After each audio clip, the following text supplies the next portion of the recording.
Hiya! Thank you for joining me today. Today I'm going to talk about a couple of films that I watched recently. Quite accidentally, as it turns out, they are contributing to my appreciation for a film which is coming out soon. One of the things I'm really looking forward to is Blade Runner 2049.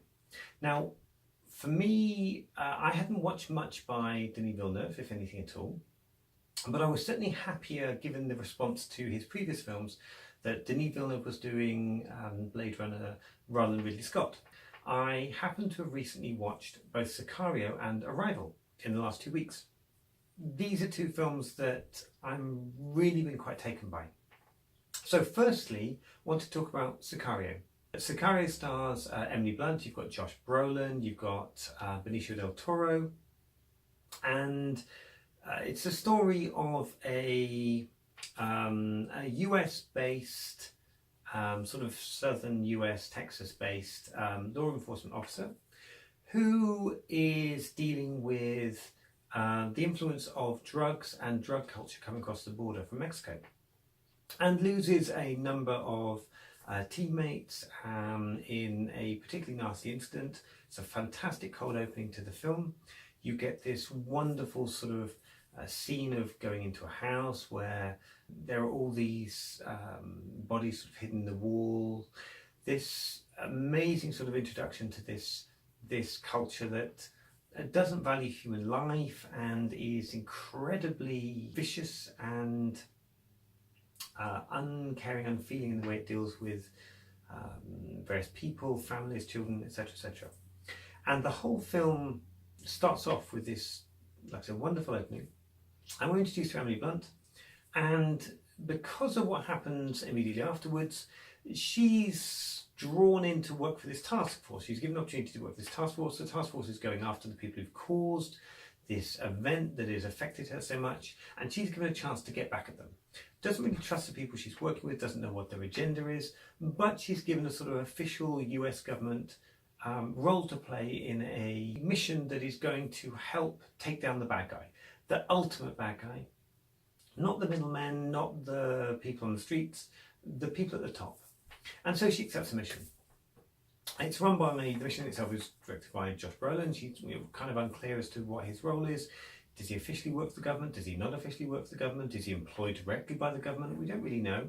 And you've got Benicio del Toro there as a sort of representative whose role is pretty unclear as to what exactly he is bringing to the party. We see him do some fairly ruthless things. So, we're quite early on, we're introduced the idea that he's not to be trifled with. But you don't really know who anyone is much until the end of the film. What I really, really liked about the film is the pace. The film is slow paced. It reminded me of that kind of No Country for Old Men, Hell or High Water type pacing, where there are lots of lingering shots, overhead shots of cars, and they take a lot of time to build up tension with some sporadic moments of violence and action, but the action's quite understated, it's quite underplayed. It's not huge big explosions, although those do happen, but it's this ramping up of constant tension that builds up through the film that's slightly released, but then comes back and builds up higher and higher again towards the end of the film. And I'm not going to go into any spoilers in relation to what happens in the film, but what I will say is that the direction of the film, the shots, the sort of lighting, the cinematography, it was beautiful. And even though it is what I would call a methodically paced film, it's not slow, it's methodically paced, it never lost my attention. I was in the film for the entire duration, and yeah, it was captivating to watch. Blunt's excellent, Brolin's excellent, but the star of the show for me, by far and away, is the collector himself, Benicio del Toro. He's so charming, but so menacing at the same time. Yeah, he was by far and away the standout to the film. I thought the guy was fabulous, really, really fabulous. Overall, very well acted movie, great tension, great drama. I gave Sicario an 8 out of 10. I thought it was super film, Really, really worth watching. And then, purely by coincidence, 2 nights ago I watched Arrival. And I'm loosely aware that this is by Denis Villeneuve, but it wasn't something, like I said, I did as a conscious thing to try to see these films. But anyway, so Arrival, saw that, I thought, right, okay, let's watch that. And having watched the 2 films kind of relatively closely, you can see a lot of the same sort of attributes in the filmmaking. Long, lingering scenes, interesting plot developments. There are things held back from the audience. Great wide sweeping shots of this is the scene where we first sort of get close up to the alien vessel that comes down in Arrival. We've got this sort of mist and fog flying over the mountains. It's stunning visuals, really amazing. And for me, thoroughly deserved the nomination for Best Director for that year. Arrival is basically a story of how a linguistics professor is brought in by the military to help deal with one of 12 alien craft that have landed around the world, and we can't understand them, and they reach out to her to help with the US efforts for the one that's, I think, in Montana, that they want to be able to communicate with aliens. It's sort of an international race to see who can communicate with them first. Some suspicions that maybe there are negative consequences to their arrival. Maybe it's an invasion. Maybe they want to share things. Maybe the first people to understand and be able to communicate them will get an advantage over, the Russians and the Chinese. The Russians have got 2. There's one off the coast of China, and there are various other ones. There's one in Australia, sort of scattered around the world. And as a result, there's a bit of a race to see who can communicate with them first. And this film, again, very, very slow build. It feeds you pieces of information that you misinterpret deliberately. And I thought that was really clever. When they finally revealed it, it wasn't like a sort of Sixth Sense twist, M. Night Shyamalan type reveal. But some of the visuals you're seeing that are not clear, or are clear and then you understand that you're looking at something different. I thought the way they revealed that quite subtly was really, really, really good. So the film has a really, really good cast. You've got Amy Adams playing the linguistics professor. You have Jeremy Renner, who is a sort of mathematics guy, and they're brought in by the military liaison, who is played by Forrest Whitaker. Again, really, really good performances. I think Jeremy Renner is, he's certainly not short of work. He gets involved in all sorts of projects these days. Amy Adams was great. I had seen her recently in Nocturnal Animals. I thought she was really good in that. Best thing in the film for my money. And she was great in this film too. The scenes between her and her daughter are, they're really touching, really emotional moments. Interesting backstory that you get about her character. And I think she did a really good job of portraying the true fear that you would have on sort of meeting these aliens, for want of a better word. Some of the ideas in the film, really sort of original sci-fi issues, sci-fi ideas, I thought were great. And I think that's one of the things that's got me really interested in the Bladerunner 2049 sequel, is that simple thing of, there's a scene where they enter the spaceship for the first time. It's hard to describe, but if you've seen it, the way that is handled by Denis Villeneuve, for me, it's given me so much hope for Blade Runner 2049.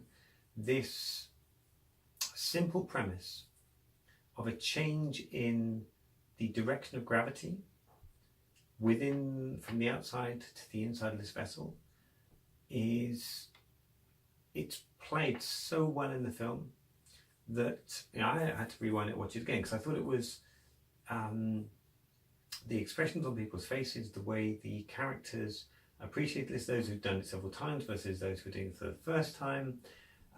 It was really, really good. And I think it's that kind of sci-fi note that we've seen similar kind of things in films such as 2001, Space Odyssey, where the guy's jogging around the ship, but he's basically just jogging around in one big loop.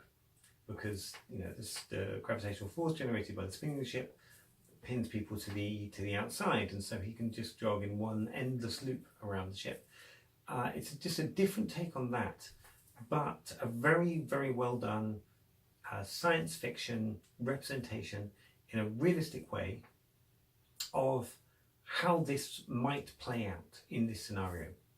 And for Blade Runner 2049, set in a futuristic world, the world of replicants, for me that's something I'm really interested now to see Denis Villeneuve bring to this this Blade Runner franchise. And yeah, it's given me huge hope for the quality of that film. Great cast, great director. Yeah, I think this could be an absolute barnstormer. Anyway, going back to Arrival, I gave Arrival another 8 out of 10. It was, again, very methodically paced, great story, really captured me, loved the film. The sort of twisty bits at the end were perfectly fine. I was trying to second guess what the whole thing was. At one point, I had this terrible fear that because 12 ships had landed, it would have something to do with the number of the apostles, and there'd be some kind of religious Jesus metaphor about the whole thing. And I'm so glad that wasn't the case. And I couldn't predict early on in the film where this was going. When it was revealed, it was cleverly done, and it justified the amount of time I put into the film. It wasn't mind-blowing, just very, very good. 8 out of 10. So, those are the two of the films I've watched recently, certainly the two that are worth talking about. Not going to waste time talking about Passengers, that was perfectly fine. But, mismarketed. There we go. I hope we get to see some new films soon. There's a lot of stuff coming up. I'm massively looking forward to Thor Ragnarok. I think the trailers for that have been outstanding. It looks like it's going to be one of the funniest films coming up. I can't wait to see Justice League in November, really just to see what on earth is going on with that one. Yeah, Blade Runner 2049, huge one for me, and I'm now looking forward to some of the things that are going to be coming out in the cinema quite soon. So hopefully we're past that sort of August doldrums that we had, and we get into some good sort of Oscar baity type films. Haven't seen it, can't really be bothered. Horror's not really my genre, so I don't think I'm going to go and bother to see it unless I get the itch to go to the cinema and there really isn't anything else on. Anyway, thanks for joining me for this video. Leave me some comments down below if you've seen these films, what you think of them, if you're looking forward to Blade Runner 2049. Really look forward to hearing from you. Expecting to do more videos soon. Should be getting back into a sort of more weekly routine of posting videos on here. So yeah, look forward to talking about stuff again soon. And I've got a huge load of things listed on Amazon Prime. Prime's got some great films out at the moment, so I've got a hell of a lot of stuff to work through there. And looking forward to it. So look forward to talking to you again soon. Take care. Thanks for joining me today, and bye. Bye.